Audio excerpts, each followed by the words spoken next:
بیوہ اور مسکین کی خبرگیری کی فضیلت۔ ابو ہریرہ رضی اللہ عنہ سے روایت ہے کہ نبی کریم صلی اللہ علیہ وسلم نے فرمایا،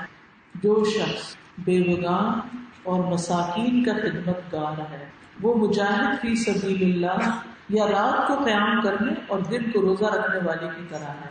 بھاگ دوڑ کرنے والا، کمائی کر کے محنت مزدوری کر کے بیوہ عورتوں کی ضروریات پوری کرتا ہے۔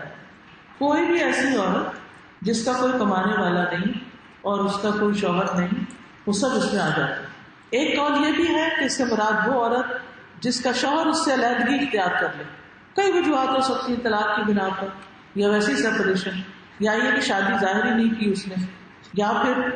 دوسری شادی کر لی تو اس کو ایسے ہی چھوڑ دی، یا پھر کسی دوسرے ملک میں جا کے رہ بس گیا اور واپس ہی نہیں آئے، کوئی بھی وجہ ہو سکتی ہے شوہر کے الگ ہونے کی۔ ملا علی القاری کہتے ہیں کہ یہ ایک باریک ماخذ ہے، یعنی اگرچہ کوئی عورت اکیلی رہ رہی ہے، تنہا ہے کسی بھی وجہ سے، لیکن اس کو سورس آف انکم ہے، مثلاً وہ جاب کرتی،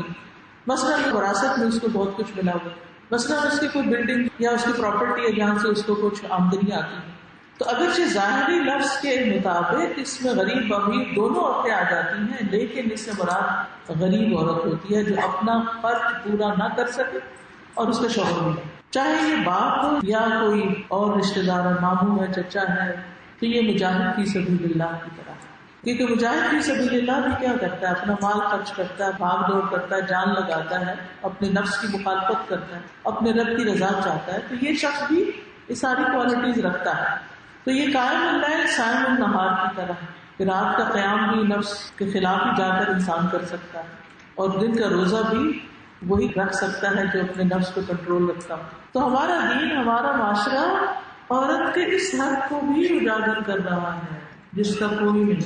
جو ایک لاچار بے سہارا لاوارث عورت ہے، اس کو پورے معاشرے کا تلقین کر رہا ہے کہ اس کا خیال کرو، تو پھر وہ عورت کہاں پریشان ہوگی۔ عبداللہ بن ابی اوفا فرماتے ہیں کہ رسول اللہ صلی اللہ علیہ وسلم اللہ کا ذکر کثرت سے کرتے تھے، لایانی گفتگو سے بچتے تھے، نماز لمبی پڑھتے تھے، خطبہ مختصر دیتے تھے، بیواں مسکینوں کے ساتھ ان کی ضرورت پوری کرنے کے لیے کہیں جانے میں کوئی تکبر محسوس نہیں کرتے۔ کیا تین چیزیں ہوئی؟ ذکر کی کثرت، نماز لمبی،